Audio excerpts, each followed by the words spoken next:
تو اعرابی اور دیہاتی آدمی جب آپ صلی اللہ علیہ وسلم کی محفل میں آتے تو صحابہ خوش ہوتے کہ ابھی یہ بندہ آ گئے، کوئی پوچھے گا حضور جواب دیں گے۔ تو ایک اعرابی آیا، ایک دیہاتی آیا اور آ کر وہ کہنے لگا یا رسول اللہ صلی اللہ علیہ وسلم، مجھے ایسے اعمال بتائیں اذا عملتہ دخلت الجنہ، کہ میں ان پر عمل کروں اور میں جنت چلا جاؤں۔ لمبے چوڑے مسئلے میں نہیں جانتا، نہ مجھ سے یاد ہوتے ہیں، مجھے وہ کام بتائیں کہ جن پر میں عمل کروں تو کہاں پہنچ جاؤں؟ جنت میں پہنچ جاؤں۔ موٹا سا سیدھا سا سوال کیا اس نے۔ رسول اللہ صلی اللہ علیہ وسلم نے فرمایا تعبد اللہ ولا تشرک بہ شیئا، پہلا کام تو یہ یاد رکھ، عبادت جب بھی کرنی ہے تو کس کی کرنی ہے؟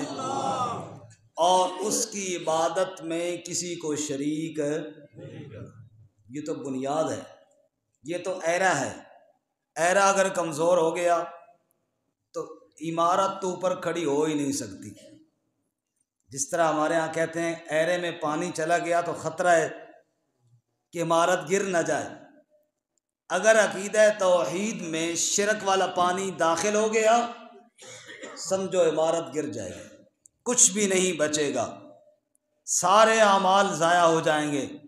میرے نبی صلی اللہ علیہ وسلم نے اس دیہاتی کو پہلا کام یہ بتایا کہ اللہ ہی کی عبادت کرنی ہے اور اس کی عبادت میں کسی کو شریک۔ اب ساتھ ساتھ تھوڑی بہت اپنے اوپر بھی نگاہ کرنی ہے نا، تاکہ ہماری اصلاح بھی ہو جائے، میری بھی، ہم سب کی۔ گزشتہ جو میں نے عشر کا مسئلہ بیان کیا تھا، فصلیں ہو رہی ہیں، عشر دینا اللہ کے نام پر، یہ اللہ کی کیا ہے؟ عبادت ہے نا، مالی عبادت ہے۔ اللہ کے نام پر عشر دینا مالی عبادت ہے، قربانی کرنا مالی عبادت ہے، اسی طرح زکوٰۃ دینا مالی عبادت ہے۔ تو پہلا کام عبادت کس کی کرنی ہے؟ اللہ۔ اس میں جو غلطی ہے اس غلطی کی نشاندہی قرآن نے کی ہے۔ سورت کا نام ہے سورۃ الانعام۔ وَجَعَلُوا لِلَّهِ مِمَّا ذَرَأَ مِنَ الْحَرْثِ وَالْأَنْعَامِ نَصِيبًا فَقَالُوا هَذَا لِلَّهِ بِزَعْمِهِمْ وَهَذَا لِشُرَكَائِنَا۔ اللہ فرماتے ہیں عشر تو میرے نام پر دینا تھا، بعض نادان ایسے ہیں کہ فصلوں میں سے حصے مقرر کرتے ہیں، یہ اللہ کا اور یہ ہمارے بزرگوں کا جو شریک بنا رکھے ہیں، حصے نکالتے ہیں، اللہ کا حصہ بھی نکالتے ہیں۔ قاضی صاحب بڑی زبردست بات بتا رہے ہیں کہ پیرا دے نائیں دا چورما تے اللہ دے نائیں دی گھونیاں، یعنی اللہ کے نام پہ کچھ گندم تیار کر کے جناب یہ اللہ کے نام پہ ہے، اور کوئی دیسی گھی میں زبردست چیزیں تیار کر کے یہ جناب مرشد کے نام پر ہیں۔ یہ قرآن نے نشاندہی کی ہے کہ اللہ تعالیٰ کا حصہ بھی نکالتے ہیں اور اللہ کے علاوہ غیروں کا حصہ بھی نکالتے ہیں، حالانکہ اس کھیت میں ایک دانہ بھی اللہ کے علاوہ کسی نے پیدا نہیں کیا۔ کسی دانے پر تو ہاتھ رکھ کر کہو نا یہ والا دانہ کسی اور نے بنایا ہے، ایک پتے پر تو ہاتھ رکھو نا کہ یہ پتا اللہ کے علاوہ کسی اور نے بنایا ہے۔ جب ایک پتا کسی اور نے نہیں بنایا، ایک دانہ کسی اور نے نہیں بنایا، تو میرے نبی نے اس دیہاتی سے کہا تھا پہلا کام یہ یاد رکھ اللہ کے علاوہ کسی کی عبادت نہیں کرنی۔ ابھی جو ہی گندم کی کٹائی مکمل ہوگی نا، ہمارے پورے پنجاب میں میلے شروع ہو جائیں گے، پورے پنجاب میں۔ ادھر یہی حساب ہے، کیوں کہ اب پتہ ہے زمینداروں کے پاس گندم شندم آ گئی ہے، اب وہ بوریاں بھر بھر کے ادھر بھی پہنچائیں گے۔ یہ سارے بزرگوں کی تاریخ وفات ایک گندم دے اینڈ تے آ کے آ جانی ہے، کبھی کچھ سوچو تو صحیح یار۔ سب بزرگوں کی تاریخ وفات جو ہی گندم کی فصل کٹائی ہوتی ہے بزرگوں دے دن آ گیا جی، آج انہاں دا آ گیا، اور بڑے ترتیب کے ساتھ آتے ہیں، آپس میں ٹکراتے بھی نہیں ہیں۔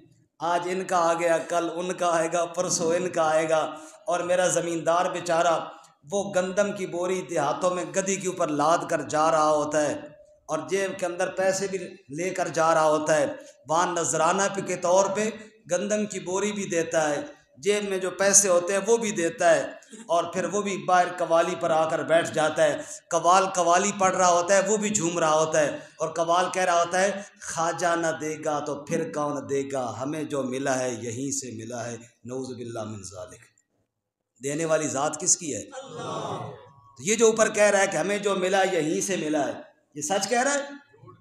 دینے والا کون ہے؟ اللہ۔ اور بے وقوف آدمی بوری گندم کی گھر سے اٹھا کے تو لا رہا ہے، یہاں پر پیسے تو جیب میں لے کر آیا ہے، غریب آدمی تھا، بچوں کے کپڑے نہیں لیے، ادھر آ کے دے رہا ہے اور کہہ رہا ہے ہمیں جو ملا ہے یہاں سے ملا ہے۔ یہاں سے تجھے کیا ملا ہے؟ یہاں سے تو تیری صفائی ہو گئی ہے۔ ارے دیا تو رب نے تھا جس کے نام پر تو دانے زمین میں پھینک کے آیا تھا، اور اس نے بوریاں بھر کے تیرے گھر میں واپس کیے ہیں۔ تو پہلا کام میرے بھائی یاد رکھنا، میرے نبی صلی اللہ علیہ وسلم نے اس اعرابی سے کہا کہ ان تعبد اللہ ولا تشرک بہ شیئا، عبادت رب کی کرنی ہے اور رب کی عبادت میں کسی کو شریک نہیں کرنا۔ خبردار، اللہ کے نام کے علاوہ کسی کے نام پر ایک دانہ بھی دینے کی اجازت نہیں، ورنہ سارے اعمال برباد ہو جائیں گے۔ عشر رب کے نام پر دینا ہے، زکوٰۃ اللہ کے نام پر دینی ہے، قربانی کس کے نام پہ کرنی ہے؟ پھر آپ صلی اللہ علیہ وسلم نے فرمایا نمبر 2 وَتُقِيمُ الصَّلَاةَ، نماز قائم کر، 5 وقت کی نماز پڑھ۔ عربی آدمی تھا، دیہاتی آدمی تھا، فوراً سوال کہنے لگا حل علیہ غیرہا، یا رسول اللہ ایک منٹ، یہ 5 وقت کی نماز تو میں پڑھوں گا، اس کے علاوہ بھی کوئی فرض ہے؟ آپ نے فرمایا نہیں، الا ان تطوع، اس کے علاوہ نفل ہے، چاہے جتنے پڑھے لیکن فرض کوئی نہیں، فرض یہی ہے۔ پھر میرے نبی نے فرمایا رمضان کے روزے رکھ۔ اس نے پھر پوچھا رمضان کے علاوہ بھی کوئی روزے فرض ہیں؟ میرے نبی نے فرمایا نہیں، باقی فرض کوئی نہیں ہے، نفل ہے، جتنے چاہے رکھ۔ پھر آپ نے زکوٰۃ کی بات کی۔ اس حدیث میں حج کا ذکر نہیں ہے کیونکہ اس وقت حج فرض نہیں ہوا ہوگا، ظاہر حج تو بالکل آخر میں جا کر فرض ہوا۔ پھر اس نے پوچھا اس کے علاوہ، آپ نے فرمایا نفل۔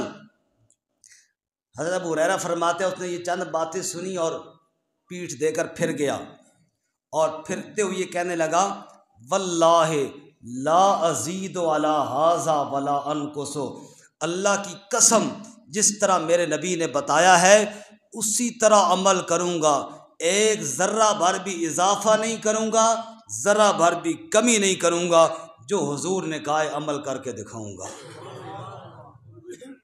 آپ صلی اللہ علیہ وسلم نے فرمایا 2 الفاظ ہیں، ایک حدیث میں روایت میں یوں ہے افلح ان صدقہ، میرے نبی نے فرمایا کامیاب ہو گیا اگر سچ کہہ رہا ہے، تو کامیاب ہو گیا اگر سچ کہہ رہا ہے۔ اور دوسری روایت میں اس سے خوبصورت الفاظ ہیں، میرے نبی نے فرمایا من سرہ ان ینظر الی رجل من اہل الجنہ فلینظر الی ھذا، جس بندے کو یہ بات پسند ہو کہ میں دھرتی پر زمین پر کسی جنتی کو دیکھنا چاہتا ہوں تو فلینظر الی ھذا، اس بندے کو دیکھ لے، یہ چلتا پھرتا جنتی آدمی ہے۔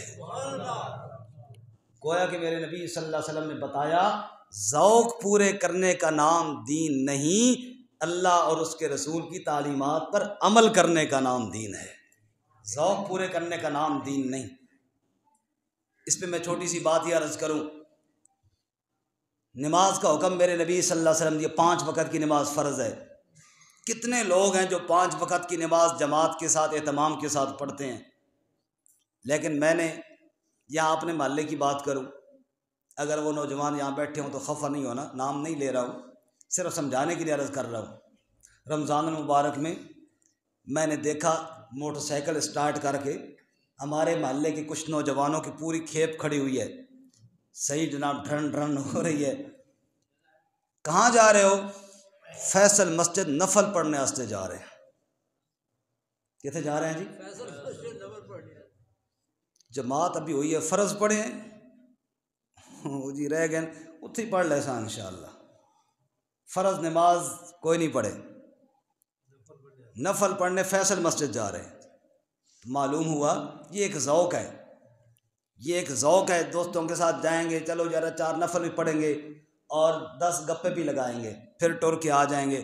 ذوق پورے کرنے کا نام دین نہیں، اللہ اس کے رسول کی اطاعت کرنے کا نام دین ہے۔ کوئی بات سمجھ میں آئی؟ کوئی نہیں آئی ہے جی۔ زکوٰۃ کیا ہے؟ فرض ہے، فرض زکوٰۃ کوئی نہیں دی، عشر واجب تھا کوئی نہیں دیا، مالدار آدمی ہے قربانی کوئی نہیں کر رہا، جان چھڑا رہا ہے، فطرانے کے پیسے بھی کوئی نہیں دیے۔ جو احکامات میرے رب نے دیے تھے ان پر کمی بیشی کر رہا ہے اور کارڈ چھپوا رہا ہے۔ والد صاحب کے ایصال ثواب کے لیے دعوت ہے جی، باقاعدہ کارڈ چھپے ہوئی ہیں اور باقاعدہ دیگوں کا انتظام کیا ہوا ہے اور لوگ آ کر کھا رہے ہیں، تصویریں کھینچی جا رہی ہیں اور پھر جناب سمجھ رہا ہے بس سارا کام کلیئر ہو گیا، اور لوگوں سے کہتا پھرتا ہے کوئی پڑھے ہوئے قرآن ہے نہیں، کوئی پڑھے ہوئے قرآن ہے نہیں۔ کیوں جی؟ میرے والد صاحب دے ایصال ثواب واسطے چاہیے نے، پیو تیرا ہے یا میرا ہے؟ پڑھنا اپنے پیو واسطے، زمین اپنے باپ کی ساری تو نے لے لی ہے، قرآن میں پڑھوں؟ تو یہ حساب بنا ہوا ہے، یہ ذوق پورے کیے جا رہے ہیں۔ رب نے کہا تھا زکوٰۃ دینی ہے، مالدار آدمی ہے کوئی نہیں زکوٰۃ دی، غریب کا مال کھا گیا ہے۔ رب نے عشر کہا تھا ساری گندم گھر میں سٹاک کر لی ہے، غریب کا حصہ کوئی نہیں دیا، رب کا حصہ کھا گیا ہے۔ اور آج دیگیں چڑھائی جا رہی ہیں کہ رب کو راضی کرنے کے لیے یا دکھلاوے کے لیے کر رہا ہے؟ دکھلاوے کے لیے۔ اس لیے ذوق پورے کرنے کا نام دین نہیں۔ یہ باتیں اگرچہ تھوڑی کڑوی ہیں، ناراض نہیں ہونا، لیکن یہ بات سچی ہے جو میرے نبی صلی اللہ علیہ وسلم نے حکم دیا ہے۔ جب تک اس پر سیدھی نیت سے عمل نہیں کریں گے، یہ ذوق شوق پورے کرنے سے اللہ راضی نہیں ہوتا۔ ہمارے یہاں بڑا عجیب حساب ہے، الیکشن کے دن آتے ہیں نا، تو یہ بھی میرے بھائی ہیں، یہ بھی میرے بھائی ہیں، ہم جھنڈیاں لگاتے ہیں، خرچہ کرتے ہیں، چائے پانی کا انتظام کر لیتے ہیں، اس کا جلسہ بھی کروا لیا، اس کا بھی کروا لیا، یہ بھی خوش ہو گیا، وہ بھی خوش ہو گیا۔ جیسے بڑے مشہور لطیفہ بھی ہے کہ ایک بندے کے پاس گئے سیاسی، انہوں نے کہا ووٹ مجھے دینی ہے، اس نے کہا جی آپ کو دیں گے، انہوں نے کہا کلمہ پڑھ کے وعدہ کرو، اس نے کہا سبحان اللہ والحمد للہ ولا الہ الا اللہ واللہ اکبر، جی آپ کو ہی ووٹ دوں گا۔ انہوں نے کہا یہ تو تیسرا کلمہ پڑھا ہے، اس نے کہا پہلا تو دوسرا دو بندے نال وعدہ کر رہے ہیں، پہلا کسی اور سے وعدہ کیا کلمہ پڑھ کے، دوسرا دوسرے سے وعدہ کیا، اور تیسرا آپ کے لیے جناب حاضر ہے، ہر ایک کے لیے حاضر ہیں۔ اب جناب کھانا بھی لگا دیا ہے، چائے پانی کے انتظام بھی کر دیا ہے اور جلسہ بھی کرا دیا، نعرے بھی لگا دیے، وہ بندہ سیاسی امیدوار خوش ہو کر چلا گیا۔ ہم سمجھتے ہیں نعوذ باللہ اللہ رسول کو بھی ایسے ہی خوش کرنا ہے، او ہلا گلا ہو گیا جناب، یہ آ گئے وہ آ گئے، دیگیں پک رہی ہیں، کھانا کھا رہا ہے۔ جس طرح نعوذ باللہ سیاسی امیدوار کو خوش کرنے کی کوشش کرتے ہیں، ایسی ہم نے ایک جلسہ صورت بنا لی ہے، بس جی والد صاحب کے لیے ایصال ثواب ہو گیا، وہ بھی خوش ہو جائیں گے۔ نہ میرے بھائی، اللہ رسول کی جب تک اطاعت نہیں ہوگی، فرائض پہ جب تک عمل نہیں ہوگا، اللہ رسول کبھی راضی۔ والد صاحب فوت ہو گئے، ان کے ذمہ قرضہ ہے، قرضہ دے نہیں رہا، جمعرات چھوڑ نہیں رہا، وہ قرضہ تو ادا کر۔ نبی صلی اللہ علیہ وسلم نے فرمایا نسمۃ المؤمن معلقۃ بدینہ او کما قال، فرمایا مومن کی روح لٹکی رہتی ہے قرضے کے ساتھ جب تک ادا نہ کر دیا جائے۔ قرضہ دیا کوئی نہیں اور جمعراتیں کی جا رہی ہیں، 40ویں کیے جا رہے ہیں اور دیگیں پکائی جا رہی ہیں اور قرضہ لے کر پکائی جا رہی ہیں۔ یہ کیا ہو رہا ہے جی؟ ایصال ثواب ہو رہا ہے۔ ایصال ثواب کا طریقہ تو نے بتانا ہے یا اللہ رسول نے بتانا ہے؟ اپنی طرف سے تو نے ایجاد کرنا ہے یا؟ اور پھر ہوتا کیا ہے، تھوڑی سی اپنی بات بھی کرو، میرے پاس آ گئے جی قرآن پڑھے ہوئی چاہیے، کتنے چاہیے جی؟ 10 قرآن چاہیے، وہ چھوڑو جی 20 لے لو جی، اچھا جی خوش ہو، ہم جاتے ہیں نا دعاؤں پہ۔ اور یہ میں آپ کو سچی بات بتاؤں، ایک بندہ ایک دن فوت ہوا، دوسرے دن اس کا ایصال ثواب تھا، اور دعا سے پہلے مجھے ایک بندہ کہنے لگا جی 150 قرآن مجید پڑھا گیا۔ کتنا؟ کمال ہو گیا بھائی، اسی تو پورا مہینہ متھا مار مار کے ایک دفعہ مشکل نہ مکایا رمضان ہے، تو کل فوت ہویا تو آج 150 دفعہ قرآن مجید پڑھا گیا۔ میں کہ اتنی سپیڈ نہ مارو کہ جنت تو آگے ہی نہ نکل جائے، تھوڑی بریکت پیر رکھو۔ 150 دفعہ۔ وہ کیسے ہوا؟ مجھے کہا، میں نے کہا جی ٹھیک ہے 50 میری طرف سے ہو گیا، دوسرے نے کہا جی 50 میری طرف سے ہو گیا، 10 میری طرف سے ہو گیا، بس ٹھیک ہو گیا، ٹوٹل پورا ہو گیا جناب، بخشا جائے گا۔ ان باتوں سے نکلو بھائی، دنیا کہاں پہنچی، ابھی تک آپ کو سمجھ میں نہیں آئی۔ فرائض کو پورا پہلے کرو، فرائض کو۔ قرضہ دینا فرض ہے، والد کی میراث کو تقسیم کرنا فرض ہے، نصیبا مفروضہ۔ بہنوں کو حق نہیں دیا، بھائی کا حق کھا گیا ہے اور دیگیں پکائی جا رہی ہیں ایصال ثواب کے لیے۔ جو حصے رب نے فرض کیے ہیں ان کو پہلے ادا کر، پہلے ادا کر۔ یہاں 2 نمبری نہیں چلے گی رب کے ساتھ، مخلص ہو جا، سیدھا سیدھا ہو جا، اللہ اس کے رسول کے احکامات کو ماننے والا بن جا۔ اب دیکھو اس صحابی نے کیا کہا، لا ازید علی ھذا، کوئی لمبے چوڑے کام نہیں کروں گا، کوئی دیگیں نہیں پکاؤں گا، کوئی جناب موٹر سائیکل پہ چڑھ کے ریلیاں نہیں نکالوں گا، کوئی جھنڈے نہیں لہراؤں گا، جو نبی نے کہا ہے اس پر عمل کروں گا۔ میرے نبی نے فرمایا جنتی آدمی کو دیکھنا ہے تو اس کو دیکھ لو، میری اطاعت جو کر رہا ہے، جو میں نے کہا اس پر عمل جو کر رہا ہے۔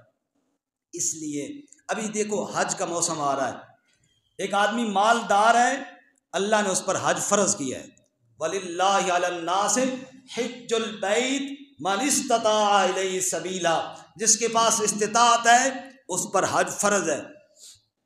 یہاں پر بھی ایک غلطی ہے، اور میں نے خود کئی لوگوں سے سنی ہے، جا رہے ہیں جی پوری فیملی عمرے کے لیے جا رہے ہیں، بھئی آپ پہ تو حج فرض تھا، او جی حج تو پھر مہنگا ہے، ایک بندہ کرتا تو ہم سارے گھر والے چلے جائیں گے عمرے پر سب چلے جائیں گے۔ گویا کہ اس نے حج کو فرض نہیں سمجھا ہوا، اس نے وہاں چکر لگانے کو سمجھا ہوا ہے کہ وہاں چکر لگا لیا تو بس ہو گیا۔ تو میرے بھائی ساری زندگی آپ عمرے کرتے رہیں، پورا خاندان آپ کا عمرے کر کے آ جائے، اگر آپ نے حج نہیں کیا تو آپ مجرم ہیں، کیونکہ آپ کے ذمہ فرض تھا حج کرنا، وہ آپ نے کوئی نہیں کیا۔ عمرہ سنت ہے، آپ اللہ توفیق دے پھر عمرے کریں بے شک، عمرہ فرض نہیں ہے، حج فرض ہے۔ حج آپ پہ فرض تھا، آپ بچوں کو لے گئے، بیوی کو لے گئے، دوستوں کو لے گئے، دیگر لوگوں کو لے گئے، لیکن جب تک آپ اپنا حج نہیں کریں گے آپ فرض کے ترک کرنے والے ہیں، حکم ربی کو چھوڑنے والے ہیں۔ اس لیے چھوڑیے ان باتوں کو، پہلے اللہ کا فرض پورا کیجیے۔ مسئلہ سمجھ میں آیا سب کو؟ کوئی نہیں آیا؟ حج کیا ہے بولو؟ عمرہ فرض نہیں ہے، یہ بتائیے، اپنے جاننے والوں کو بھی بتائیے۔ اگر مالدار ہیں پہلے حج کیجئے، پھر اللہ توفیق دے گا لے جائیے سب کو، پھر عمرے پہ چلے جائیے، لیکن حج تو پہلے فرض ہے نا۔ تو اپنے ذوق پورے کرنے کا نام دین نہیں، اللہ اس کے رسول کے احکامات کو ماننے کا نام دین ہے۔ ایک چھوٹی سی حدیث اور سناؤں پھر بات ختم کرتا ہوں۔ ایک اور موقع پر مسند احمد میں حدیث ہے، آپ صلی اللہ علیہ وسلم نے ارشاد فرمایا، حضرت انس بن مالک رضی اللہ عنہ راوی ہیں، فرماتے ہم رسول اللہ صلی اللہ علیہ وسلم کے پاس بیٹھے ہوئے تھے، آپ نے ارشاد فرمایا یطلع علیکم الآن رجل من اہل الجنہ، ابھی ایک شخص آنے والا ہے، اگر کوئی آدمی دیکھنا چاہے جنتیوں کو تو وہ جنتی ہے، اس کو دیکھ لینا۔ حضرت عبداللہ بن عمر بن عاص کہتے ہیں میں نے اس شخص کو دیکھا جو وضو کر کے آیا تھا، داڑھی کے قطرے بھی گر رہے تھے، میں دیکھ کر رش کرنے لگا، اللہ کے نبی نے فرمایا بھائی جنتی ہے۔ پھر حضور نے دوسرے دن بھی اس کے جنتی ہونے کی خوشخبری سنائی، تیسرے دن بھی۔ عبداللہ بن عمر بن عاص کہتے ہیں میرا تو ذوق آسمانوں کو چھونے لگا کہ یار یہ کون سے عمل کرتا ہے، اس کے اعمال ضرور دیکھوں گا۔ فرماتے ہیں میں اس کے پاس چلا گیا، میں نے کہا جی گھر میں میرا کوئی مسئلہ ہے تو میں آپ کے پاس رہنا چاہتا ہوں 2-3 دن۔ اس نے کہا رہو جی۔ 3 دن اس کے گھر میں میں رہا کہ دیکھوں یہ کیا عمل کرتا ہے، تو کوئی خاص عمل مجھے نظر نہ آیا۔ نماز روزہ تو سارے صحابہ کرتے تھے نا جی، وہ تو سب ہی کرتے تھے، بس وہی رات کو جب سوتا تو میں نے سمجھا کہ ابھی اٹھے گا اور عبادت میں لگ جائے گا، میں دیکھتا رہا، وہ جناب جس طرح سویا ڈٹ کے سویا، ہاں کہیں کروٹ بدلی تو اللہ کا ذکر کر لیتا تھا، اللہ کا نام لے لیتا، فجر کے لیے اٹھا۔ 3 دن گزارنے کے بعد میرے ذہن میں خیال آیا کہ یار کوئی خاص عمل تو میں نے دیکھا کوئی نہیں۔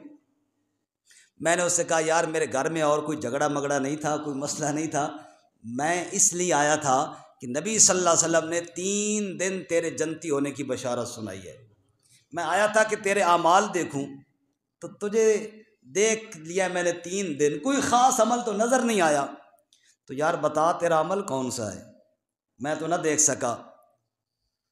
اس نے کہا ما ہوا الا رأیتا، عمل تو وہ ہے جو تو نے دیکھ لیے، اس کے علاوہ تو کوئی نہیں ہے۔ ہاں ایک بات تجھے بتاتا ہوں، انی لا اجد فی نفسی لاحد من المسلمین غشا ولا احسد احدا، میں نے جب سے ایمان قبول کیا ہے اپنے دل میں کسی مسلمان کا بغض نہیں رکھا، اور میں نے آج تک کسی کے ساتھ حسد نہیں کیا ہے۔ آج ہم دیکھ لیجئے اپنے دلوں میں نفرتوں سے دل بھرے ہیں کہ نہیں بھرے ہیں؟ میرے نبی نے جنتی ہونے کی بشارت کس کو دی ہے؟ جس کے دل میں حسد نہیں ہے، جس کے دل میں کینہ اور بغض نہیں ہے۔ اٹھائیے 8واں پارہ، جب جنتی جنت میں جائیں گے نا، اللہ ہم سب کو بھی لے جائے۔ وَنَزَعْنَا مَا فِي صُدُورِهِم مِّن غِلٍّ، اللہ فرماتے ہیں پہلے ہم ان کے سینوں سے کینہ نکال لیں گے، کوئی اگر تھوڑا بہت کسی کے بارے میں ہوا بھی صحیح نا، وہ صاف کر لیں گے، پھر جنت میں جائے گا۔ معلوم ہوا صاف سینے اور دل والا جنت میں جائے گا، حسد بغض والا کینے والا یہ جنت میں نہیں جائے گا۔ تو دلوں کو صاف رکھا جائے، ایک اللہ اور رسول کے احکامات پہ عمل کیا جائے، دوسرا دلوں کو کیا رکھا جائے؟ بولو، کسی مسلمان کے بارے میں دل میں کینہ اور بغض نہ ہو۔ اب آخری بات، آپ جانتے ہیں سوشل میڈیا ہر بندہ استعمال کرتا ہے۔ چند دن پہلے اسی گزشتہ ہفتے میں ایک نجی ٹی وی پر ایک آدمی نے حضرت عثمان رضی اللہ تعالیٰ عنہ کے بارے میں بڑے گھٹیا جملے کہے، گستاخانہ جملے کہے۔ بھائی اسلام تو یہ کہتا ہے کسی عام مسلمان کے بارے میں دل میں کینہ بولیں نہیں رکھنا، چاہے جائے کہ وہ مسلمان جنہوں نے میرے نبی صلی اللہ علیہ وسلم کے ساتھ وقت گزارا، میرے نبی صلی اللہ علیہ وسلم کے پیچھے نمازیں پڑھیں، میرے نبی صلی اللہ علیہ وسلم کی 2 بیٹیاں عثمان کے گھر میں ہیں، 2 بیٹیاں، دوہرا داماد ہے میرے نبی صلی اللہ علیہ وسلم کا۔ قرآن کیا کہتا ہے؟ لا تجعل فی قلوبنا غلا للذین آمنوا، دعا کیا کرو اے اللہ ہمارے دل میں کسی مومن کے بارے میں کھوٹ نہیں ہونا چاہیے، کسی عام مومن کے بارے میں نہیں ہونا چاہیے، اور جن کو قرآن کہتا ہے اولئک ھم المؤمنون حقا، یہ سچے مومن ہیں، ان کے بارے میں دل میں کھوٹ رکھنا کوئی کہاں کی انسانیت ہے؟ اس لیے چھوڑیے ان باتوں کو، خدا را نکل آئیے، معاف کیجئے صحابہ کرام کی جماعت کو، صدیاں بیت گئی ہیں، اپنی فکر کیجئے، اپنے گریبان میں جھانکیے اور چھوڑیے ان بحثوں کو۔ اور یہ بحثیں کر کے معاشرے کے اندر خصوصاً فساد پھیلانا چاہتے ہیں اور مسلمانوں کے جذبات کے ساتھ کھیلنا چاہتے ہیں، کیونکہ مسلمان اپنے نبی کی عزت کے بارے میں بڑے حساس ہیں، اسی طرح نبی کے غلاموں کے بارے میں بڑے حساس ہیں۔ اور یہ تو انسانیت ہی نہیں ہے، کسی کو بھونکنا، پھر ان ہستیوں کو بھونکنا۔ ایک عالم سے سنا، بڑی پیاری بات ہے، ہم چونکہ خود دیہاتی لوگ ہیں، آپ میں سے بھی اکثر دیہاتی لوگ ہوں گے، دیہاتوں میں نا لوگوں نے کھلے کھلے ڈیرے بنائے ہوتے ہیں، کتے رکھے ہوتے ہیں۔ فرماتے چنگا کتا، اچھا کتا جو پالتو ہو وہ مالک کو کبھی نہیں بھونکتا۔ مالک گھر میں آئے گا کتا بھونکے گا؟ بولیں جی، مالک کی بیویاں گھر میں آئیں گی بھونکے گا؟ اس کے بچے آئیں گے بھونکے گا؟ اس کے دوست جو روز آتے ہیں ان کو نہیں، کتا بھی پہچان لیتا ہے یہ میرا مالک ہے، اس کو نہ بھونکوں، یہ اس کی بیویاں ہیں ان کو نہ بھونکوں، یہ اس کے بچے ہیں ان کو نہ بھونکوں، یہ ان کے دوست ہیں ان کو نہ بھونکوں۔ ارے تجھے ابھی تک سمجھ میں نہیں آئی، کبھی نبی پاک کے بارے میں بے ادبی کرتا ہے بھونکتا ہے، کبھی نبی کی ازواج کے بارے میں، کبھی نبی کی اولاد کے بارے میں، کبھی نبی کے اصحاب کے بارے میں۔ ارے 4 ٹانگوں والا سمجھ گیا ہے، تجھے کیوں نہیں سمجھ میں آئی؟ ان کا ادب کر اور اپنی فکر کر۔ اگر جنتی بننا چاہتا ہے، ایک تو اللہ رسول کے احکامات پر عمل کر، دوسرا کینے اور بغض سے اپنے سینے کو صاف کر۔ اللہ مجھے آپ سب کو عمل کی توفیق عطا فرمائے۔ وآخر دعوانا ان الحمد للہ۔